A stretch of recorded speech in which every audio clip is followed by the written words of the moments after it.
Good morning, everyone. Good morning, ma'am. Good morning, ma'am. Good morning, ma'am. How are you? We are fine, ma'am. And what about Fine, you? what about you? What about you? I am also fine, बेटा। आज के session में हम chapter 13 के जो question आप लोगों को डिस्कस नहीं हुए थे उस दिन, उस पर डिस्कस करेंगे, ठीक है? हाँ, चलिए बेटा। Yes, ma'am. सभी लोग रेडी हो? Yes, ma'am. हाँ, चलिए बुक देखिए, शेयर कर रहे हैं। जो क्वेश्चन है, क्वेश्चन नंबर 2 तो आप लोगों को दिया गया था होमवर्क में। Yes, ma'am. उसको तो सभी लोग किए थे ना? Yes, ma'am.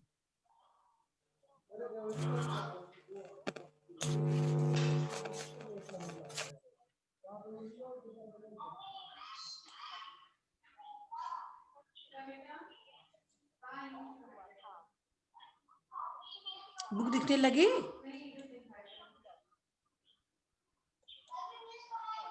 Yes, ma'am. Yes, ma'am.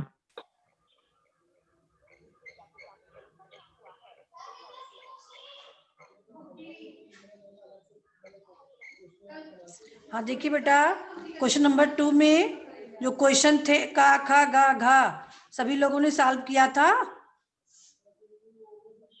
अनुराग? Yes, ma'am. Yes, ma'am. हाँ, चलिए क्वेश्चन नंबर 3 पे चलते हैं हम।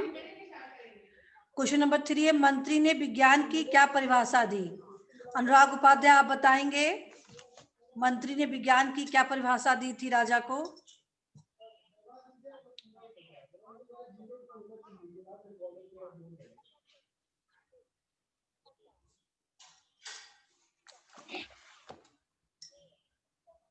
बोलिए बेटा। मैं मंत्री ने राजा को विज्ञान की यह परिभाषा दी थी कि विज्ञान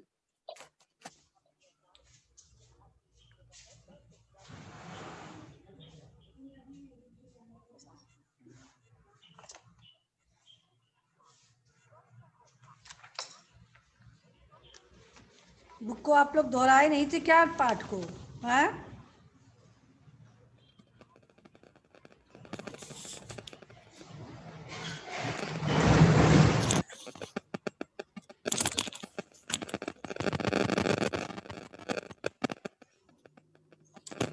रत्नेश आप बताएंगे, मंत्री ने विज्ञान की क्या परिभाषा दी थी?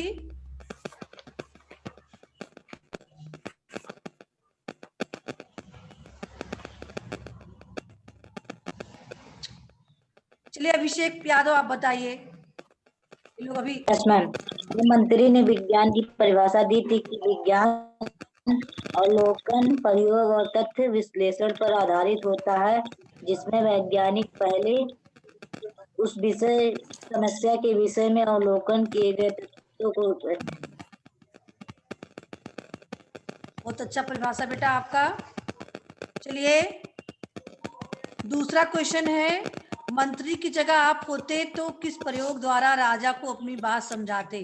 आपके दिमाग में कोई आइडिया है? मंत्री ने प्रयोग किया था, 3 हाथी को लाके फिर उसके सामने प्रयोग करके सिद्ध किया था। अगर आप मंत्री की जगह होते तो किन प्रयोग द्वारा राजा को अपनी बात समझाते? सबको बताना होगा कौन सा प्रयोग सब करने वाले हो विज्ञान को समझाने के लिए। प्राची आप बताइए बेटा। Yes, ma'am. मैम, मंत्री की जगह अगर हम होते तो एक गाय और 2 दृष्टिहीन आदमियों का प्रयोग करते।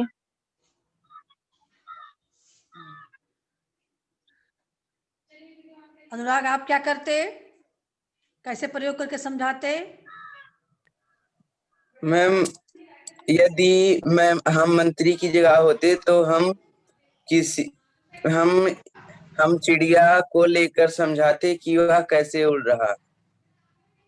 चिड़िया को लेकर, चिड़िया को पकड़ के आप बैठे रहते, चिड़िया तो उड़ जाती ना। मैम पिंजरे में हाँ, पकड़े। तो उड़ जाती। हाथी होती तब बांधा गया था, गाय वो बांध दो, खड़ा रहेगा, उसको छूकर उसके टटोल कर जो है उसका प्रयोग कर भी पाएंगे। लेकिन चिड़िया को तो दृष्टिहीन व्यक्ति छू नहीं पाएंगे, अगर पिंजरे में बंद रहोगे तब भी उनको टटोलने में दिक्कत होगी, तो कैसे आपका प्रयोग सही साबित होगा? हाँ बेटा, मैम तब बिना सब मैम जो देखने में योग्य होंगे उनके द्वारा करेंगी। हाँ तो फिर तो क्या रह जाएगा, देखने में योग्य तो बता ही देगा ना। मतलब आप नहीं समझ पाए, Yes, madam. जो है विज्ञान का प्रयोग सिद्ध करने के लिए मंत्री ने दृष्टिहीन व्यक्ति को क्यों चुना था? क्योंकि उस चीज को देखा नहीं है, वो देखा नहीं है, केवल उसका उसके बारे Yes, में ma'am. सुन रखा है, उसकी आंखें तो है नहीं देखा है, तब वह जो है छूकर उस चीज का जो है समझ रहा है।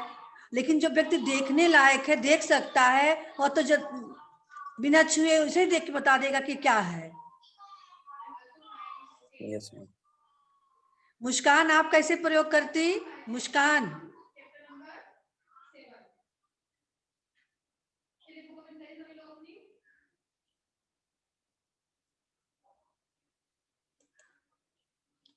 मुस्कान बेटा,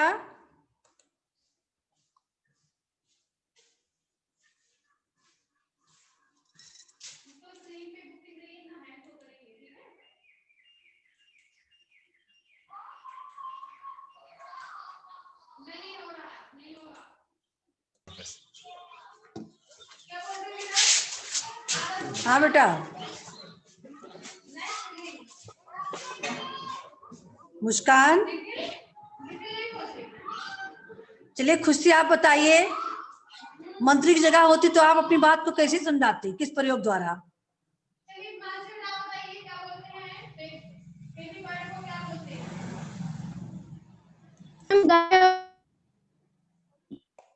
हाँ बेटा,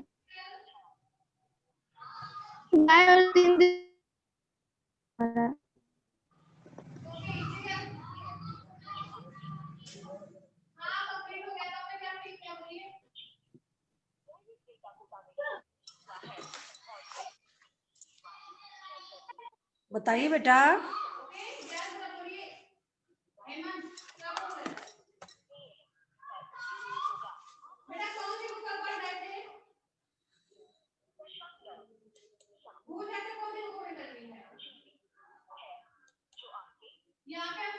बेटा सभी लोग वीडियो ऑन रखिए अपना। आकृति,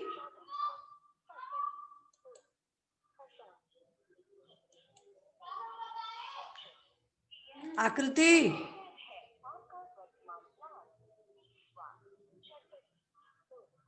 कितना लेट करोगी ज्वाइन करने में आप?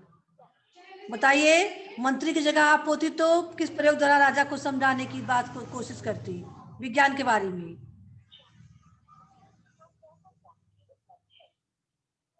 मुस्कान, पहले आकृति अपना ऑन कीजिए, स्पीकर ऑन कीजिए, तो बोलिए क्या बोलना चाह रही हैं।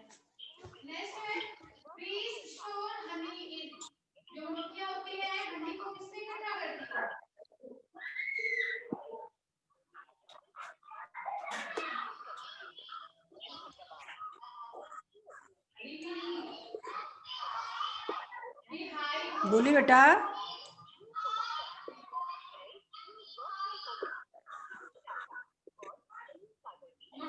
कोई नहीं आंसर देगा। अभिषेक, आप ही बताइए, आप अपनी राय से बताइए।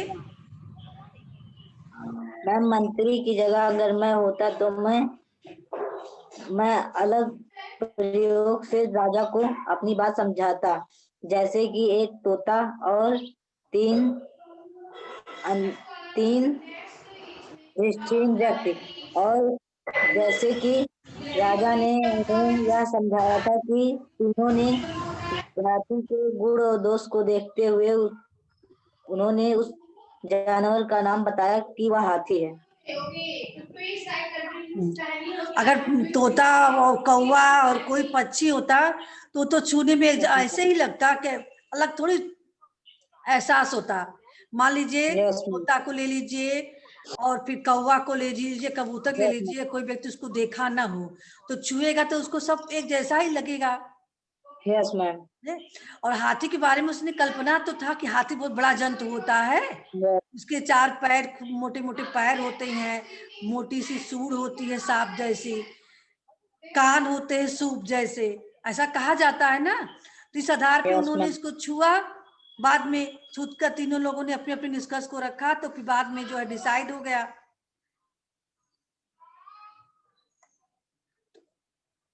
चलिए अगला क्वेश्चन है, विज्ञान हमारे चारों ओर फैली दुनिया को समझने में हमारी मदद करता है, कथन को उदाहरण सहित स्पष्ट करें। एग्जाम्पल देकर आपको समझाना है इस क्वेश्चन को। मुस्कान, मुस्कान बेटा आप बताएंगे इस क्वेश्चन को, क्वेश्चन नंबर 5 कैसे आप समझाएंगी उदाहरण देकर। विज्ञान हमारे चारों ओर फैली दुनिया को समझने में हमारी मदद करता है,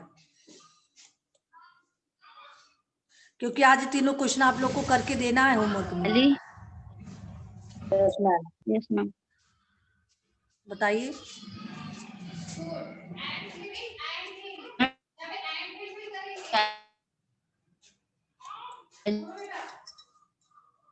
बेटा की ओर फेंकते हैं तो यस मैम। आवाज कट रही है आपकी, आई नहीं, फिर से बोलिए क्या बोलना, आंसर दे रही है, बोलिए। नेटवर्क प्रॉब्लम हो रही है ना।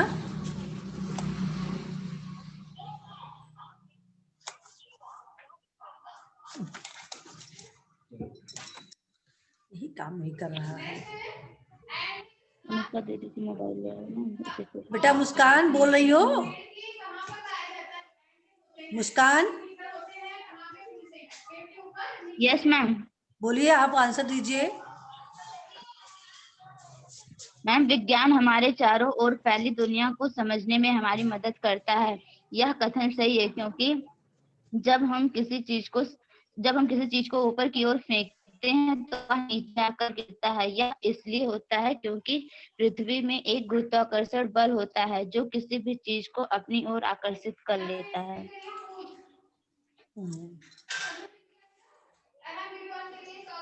चलिए आकृति, आप पढ़ते पढ़ते वाला जो है पैसेज पढ़ेंगी। आकृति वीडियो बंद मत कीजिए, पैसेज को पढ़िए। चलिए, पठित गद्यांश के आधार पर निम्न प्रश्नों के उत्तर दें। पहले आप इसको पढ़िए, तब उत्तर प्रश्न का उत्तर देना रहेगा।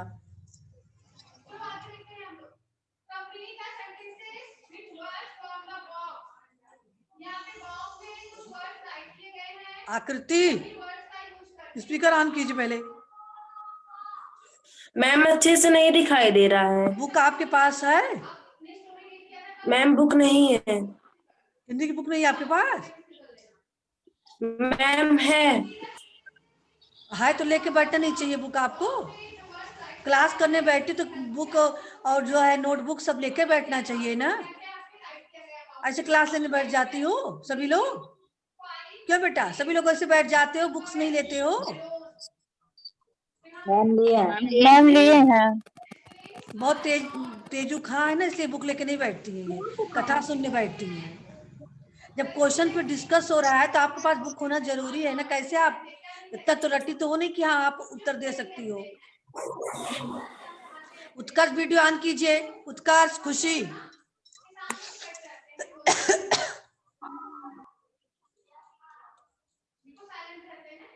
उत्कर्ष, आप लोग वीडियो बंद क्यों कर लेते हैं बीच बीच में? हाँ,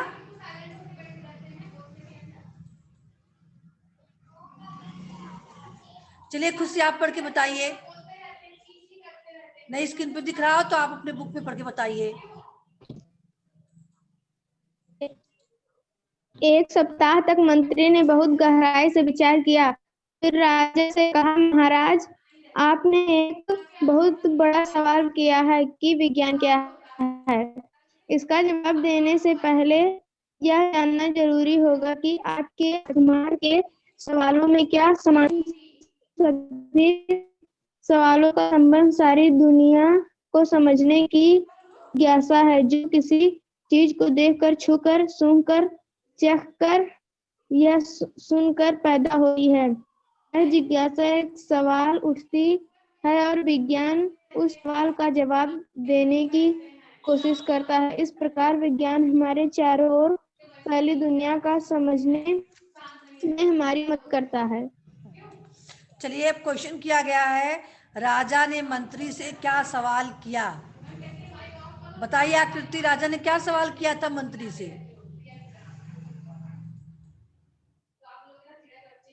मैम, राजा ने मंत्री से यह सवाल किया था कि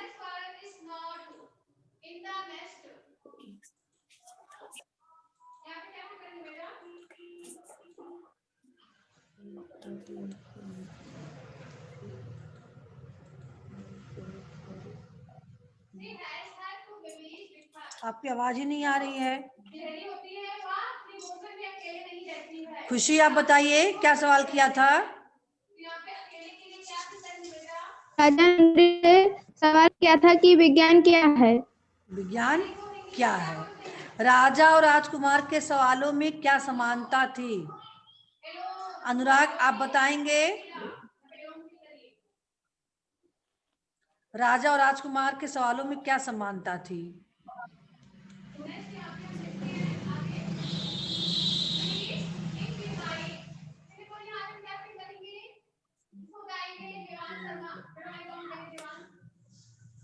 बताइए बेटा, कौन बताएगा?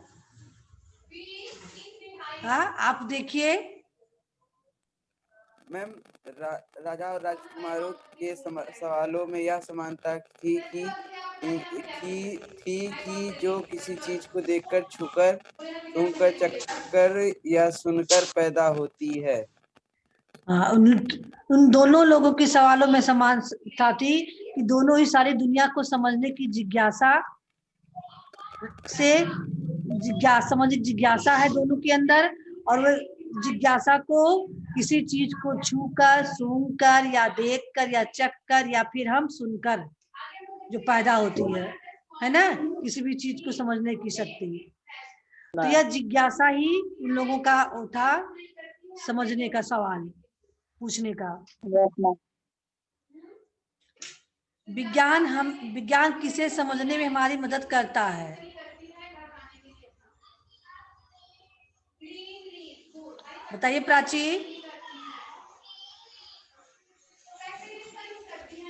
मैम, विज्ञान किसी चीज को छूकर, सूंघकर, चखकर या सुनकर समझने में हमारी मदद करता है।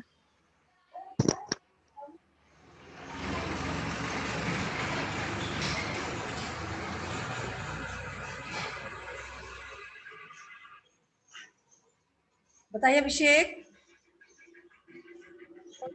मैम, विज्ञान हमारे चारों ओर फैली दुनिया को समझने में हमारी मदद करता है। बहुत अच्छा बेटा, आपका क्वेश्चन, आपका आंसर सही है। विज्ञान हमारी चारों ओर फैली दुनिया को समझने में हमारी मदद करता है।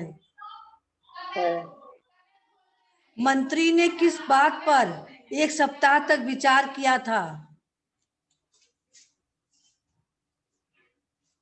उत्कर्ष।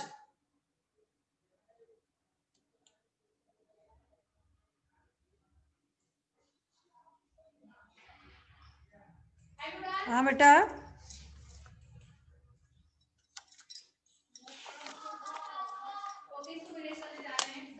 एक सप्ताह तक का समय मंत्री ने किस चीज के लिए लिया था? किस बात को सप्ताह तक विचार किया था?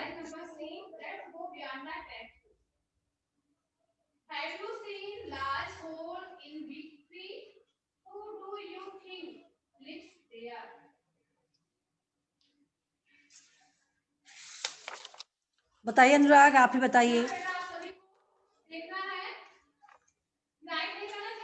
मैम, मंत्री ने 1 सप्ताह का वक्त राजा को विज्ञान के बारे में समझाने के लिए लिया था। विज्ञान के जो प्रयोग द्वारा समझाने के लिए राजा ने कहा था, है ना, इसके लिए उन्होंने 1 सप्ताह का समय लिया था।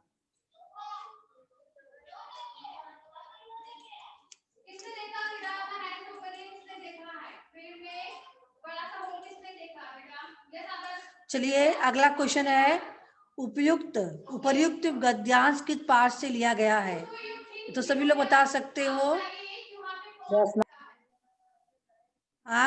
आकृति, Yes, ma'am. खुशी, यस मैम। बताइए।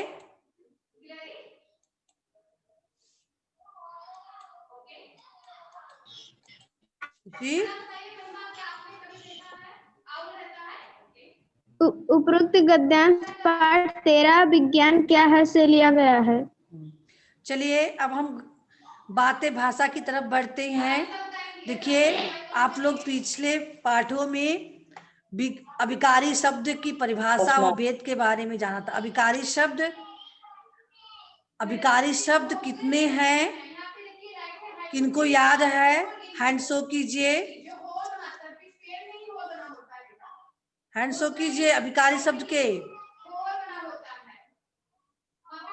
अभिकारी शब्द परिभाषा व भेद अब तक आप लोगों ने पढ़ा है ना। अभिकारी शब्द। Yes ma'am. हाँ, चलिए बताइए, प्राची बताइए। Yes, ma'am. मैम, जो शब्द लिंग, वचन और कारक के समय अपना रूप नहीं बदलते हैं उसे अभिकारी शब्द कहते हैं। जैसे कौन कौन से शब्द अभिकारी में आते हैं,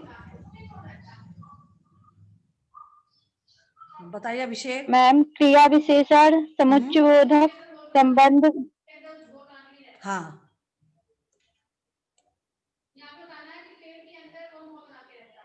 उत्कर्ष आप बताओ अभिकारी शब्द में कौन कौन से आते हैं।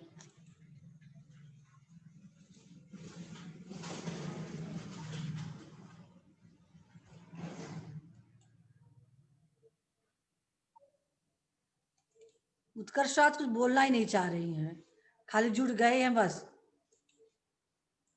सबको मालूम होना चाहिए ना, बार बार ये चीजें पॉइंट आ रहा है। अनुराग आप बताइए अभिकारी शब्द कौन कौन से हैं।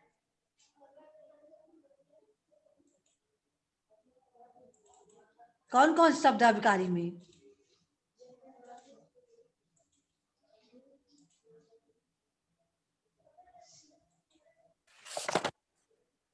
बताइए। नहीं याद है?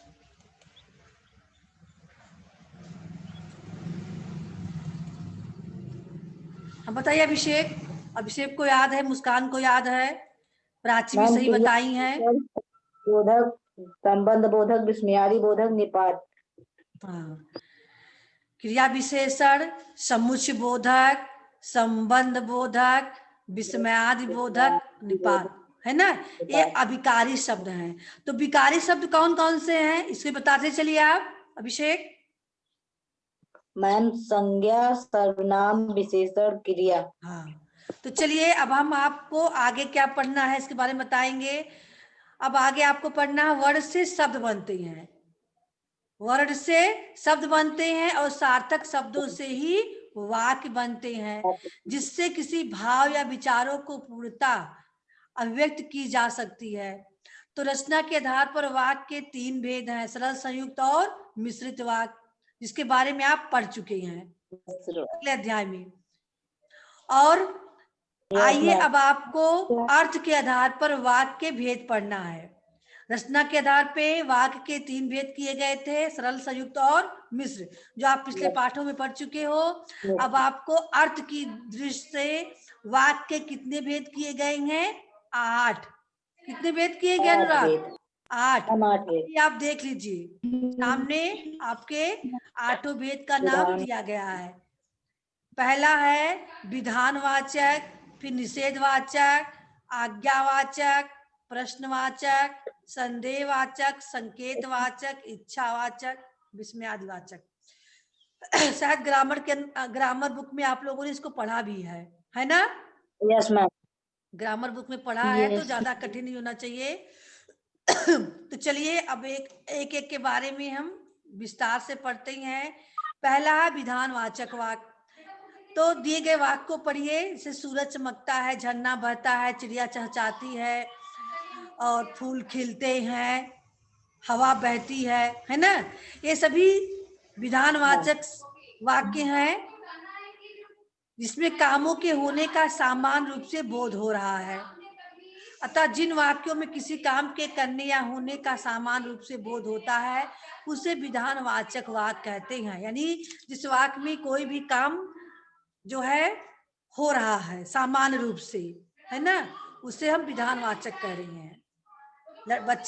बच्चे खेल रहे हैं, मोहन पढ़ रहा है, प्राची देख रही है, अनुराग सुन रहे हैं, तो कोई न कोई सब में काम हो रहा है ना, कुछ न कुछ सामान्य रूप से, तो ये आपका विधानवाचक वाक्य है।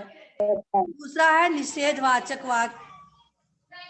निषेध का मतलब होता है मना करना, है ना, नहीं, जहां नहीं ना शब्द का प्रयोग हो वाक्य में, आप जान लीजिए यहाँ निषेधवाचक वाक्य है। जैसे आगे जाना मना है, यहाँ कूड़ा मत डालो, तो यहाँ पर आपको निषेध किया जा रहा है, मना किया जा रहा है, यहाँ कूड़ा मत डालो, इधर उधर मत थूको, मैं पढ़ने नहीं जाना है ना। तो इन सभी वाक्यों में निषेध का ज्ञान हो रहा है। अतः जिन वाक्यों में किसी काम के न होने का बोध हो उसे निषेधवाचक वाक्य कहते हैं। मैं स्कूल नहीं जाऊंगा, मैं आज खाना नहीं खाऊंगा, है ना, तो यहाँ निषेध हो रहा है, कोई काम न करने के लिए मना किया जा रहा है। तो काम न होना, काम सामान्य रूप से काम होना विधानवाचक वाक्य है, और काम का न होना निषेधवाचक वाक्य है। दो तो कन्फर्म समझ गए आप। तीसरा है प्रश्नवाचक वाक्य, ये भी सरल है, जिन वाक्यों में प्रश्न पूछने का काम हो रहा हो वह उसको आप प्रश्नवाचक वाक्य कह देंगे। या किसका घर है, या किसकी घड़ी है, आपको कहाँ जाना है, आप मुझसे कब मिलेंगे, आप क्यों शोर मचा रहे हैं, है ना, किसी भी प्रकार का प्रश्न पूछा जा रहा है, तो ये आपका हो गया प्रश्नवाचक वाक्य। अगला आपका आया आज्ञावाचक वाक्य। आज्ञा भी आप लोग समझ रहे हैं, किसको किसी चीज के लिए कहना, आज्ञा देना हुआ। तो जीवन में अनुशासन का महत्व याद रखना चाहिए। इस पौधे को पानी दो, झगड़ा मत करो, समय का सदुपयोग करो, सभी के साथ समानता का व्यवहार करो। ये क्या है, आज्ञा दिया जा रहा है ना आप लोगों को, है ना। या फिर आज्ञा हो, अनुमति हो, उपदेश दिया जाए या प्रार्थना आदि का बोध हो, तो उसे आज्ञावाचक वाक्य कहते हैं। सदा सत्य बोलना चाहिए, ये तो उपदेशात्मक शब्द है, तो यहाँ भी आपका आज्ञावाचक वाक्य आ गया, है ना। हमें बड़ों की आज्ञा का पालन करना चाहिए, है ना। कृपया धीरे चले, ये प्रार्थना किया जा रहा है, तो भी आपका ये आज्ञावाचक वाक्य में आ गया, है ना। तो इस तरह के जो वाक्य है आज्ञावाचक में आ गए। अब आपका पांचवा आया संदेहवाचक वाक्य। जहां कहीं भी जिस वाक्यों में किसी काम के होने का संदेह हो या फिर संभावना की जाए, किसी काम को होने में संदेह आपको दिखाई दे या काम के होने की संभावना हो, इन दो परिस्थितियों में संदेहवाचक वाक्य होता है। जैसे आज बारिश होने की संभावना है, शायद मैं कल नहीं आऊंगा, शायद मुझे परसों कहीं जाना पड़े, शायद आज तूफान आने वाला है, या कल तूफान आने की संभावना है। यदि संभावना और संदेह को जाहिर करने वाले, व्यक्त करने वाले वाक्य संदेहवाचक वाक्य कहलाते हैं। छठवां है संकेतवाचक वाक्य। इसमें देखिए बेटा, इन वाक्यों में किसी काम का होना, वाक्यों में एक बात का काम का होना किसी दूसरी बात के काम के होने पर निर्भर करता है ना, जिसे हम संकेतवाचक वाक्य कहते हैं। यदि सावधानी बरतोगे तो दुर्घटना से बच जाओगे, यानी संकेत दिया जा रहा है, अगर सावधानी करोगे तो दुर्घटना से बच जाओगे। यदि संतुलित आहार का सेवन करोगे तो स्वस्थ रहोगे, यानी यहाँ एक वाक्य दूसरे वाक्य पे निर्भर है, काम जो है एक चीज दूसरे वाक्य पे निर्भर हो रहा है, दूसरे काम के होने के जो है साव निर्भर हो रहा है। जैसे अब आप संतुलित आहार करोगे तभी स्वस्थ रहोगे, और फास्ट फूड खाओगे तो स्वस्थ नहीं रहोगे, है ना। मेहनत से पढ़ोगे तभी परीक्षा में अच्छे नंबर लाओगे या सफलता प्राप्त करोगे, है ना। तो आपको संकेत दिया जा रहा है, घर में बैठ के पढ़ाई कीजिए तभी कोरोना से बचे रहोगे। ये भी तो संकेत है, घर में बैठे हो आप लोग, संकेत मैम। दिया गया घर से बाहर ना निकलो, कोरोना से बचो। हाँ, यस मैम। तो इस तरह के वाक्य जो है संदेहवाचक संकेतवाचक वाक्य होते हैं। ठीक है, अब अगला है 7वां, इच्छावाचक वाक्य। जिन वाक्यों में किसी काम की किसी इच्छा, कामना, आकांक्षा, अभिलाषा, आशीर्वाद, शुभकामना आदि का बोध होता है उसे इच्छावाचक वाक्य कहा जाता है। काश मैं पंछी होती तो पंख फैलाकर उड़ सकती। जन्मदिन की हार्दिक शुभकामनाएं। नव वर्ष मंगलमय हो। आप निरंतर सफलता प्राप्त करो, ये मेरी कामना है, इच्छा है ना।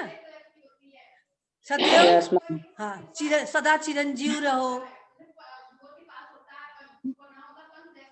दीर्घायु हो, आशीर्वाद है। तो ये सब जो है इच्छावाचक वाक्य जो हम अपनी इच्छा से व्यक्त कर रहे हैं। हम किसी के लिए आशीर्वाद दे रहे हैं तो अपनी इच्छा से दे रहे हैं, किसी की अच्छे की कामना कर रहे हैं, है ना, किसी की शुभ की कामना कर रहे हैं, किसी चीज की आकांक्षा कर रहे हैं, तो अपनी इच्छा से कर रहे हैं, इसलिए इसको हम इच्छावाचक वाक्य कहते हैं। 8वां आपका विस्मयादिबोधक विस्मयादिवाचक वाक्य। विस्मयादिबोधक वाक्य में आप लोग पढ़े भी होंगे, अलग अलग 8 प्रकार के हैं। हर्ष, शोक, घृणा, प्रशंसा, इच्छा, कामना, बहुत सारी चीजें हैं। उसमें आपने ग्रामर के बुक में पढ़ा है, यहाँ डिटेल में नहीं दिया गया है। तो आपको इन सभी वाक्य को विस्मयादिवाचक वाक्य कहते हैं। जैसे वाह कितना सुंदर दृश्य है, चिक चिक बहुत दुर्गंध आ रही है, बाप रे बाप बहुत भयानक सांप, है कि नहीं। तो जहां भी विस्मयाद बोधक शब्द चिन्ह आपको दिखाई दे, जिन वाक्यों में आपको विस्मयाद बोधक का चिन्ह दिखाई दे, चिन्ह आप लोग जानते होंगे ना, वहां पर विस्मयादिवाचक वाक्य होता है। अब इतना ही आप लोग जान लीजिए, अगर आपको चिन्ह मिल रहा है विस्मयाद बोधक का तो वाक्य आपका विस्मयाद बोधक है। इन वाक्यों से प्रशंसा व घृणा का बोध हो रहा है, विस्मय, हर्ष, शोक, घृणा, प्रशंसा आदि का बोध हो रहा है। ये सभी वाक्य विस्मयाद बोधक वाक्य कहलाते हैं। अब देखिए रिक्त स्थानों को आपको भरना है यहाँ पर। चलिए अभी समय है 5 मिनट 4 मिनट का, तब तक कुछ काम हो जाएगा। वाक्य में विस्मय, हर्ष, घृणा, शोक, प्रशंसा आदि का भाव होता है। कैसे वाक्य में होता है हमें बताएंगे। देखिए कई लोग जुड़े रह गए हैं, हिंदी में कोई जुड़ना ही नहीं चाह रहा है। हाँ, ऐसे हम सबको पास भी करेंगे, घबराए ना। ये लोग 4-6 लोग जुड़ते हैं, बाकी लोग कभी कभी दिखा जाते हैं स्क्रीन पे, बस छूमंतर हो जाते हैं। खुशी तो वीडियो बंद करके बैठ जाती है आराम से। खुशी वीडियो नहीं बंद किए हैं, मैं अच्छा, तो वीडियो नेटवर्क नहीं में बंद बैठिए किए। बेटा, नेटवर्क में बैठिए। बताइए वाक्य में विस्मय, हर्ष, शोक, घृणा, प्रशंसा आदि का बोध होता है, किस वाक्य में? विस्मयादिवाचक। विस्मयादिवाचक वाक्य। चलिए प्राची बताइए, वाक्य से किसी इच्छा, कामना, आकांक्षा, विलासा, आशीर्वाद, शुभकामना आदि का बोध होता है। मैम इच्छावाचक। इच्छावाचक। कंप्लीट करते चलिए। वाक्य में एक बात या काम का होना किसी दूसरे पर दूसरी बात या काम के होने पर निर्भर करता है। अनुराग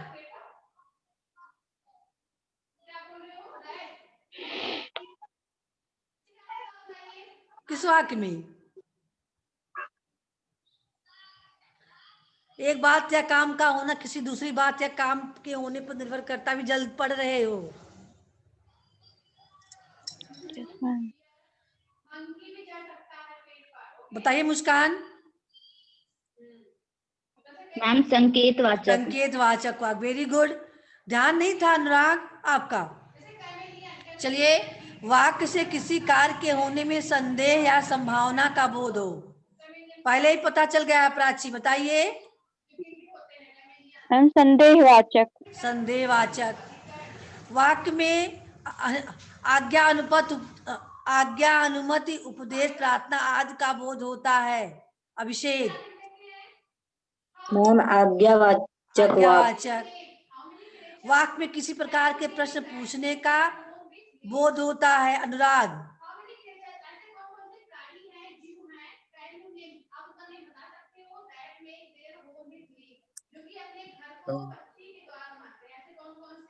बोलिए बेटा अनुराग, कितना लेट कर रहे हो? अरे प्रश्न पूछने का बोध होता है। मैम प्रश्नवाचक। हाँ, वाक्य किसी काम के ना होने का बोध होता है। अनुराग आप ही बताएंगे।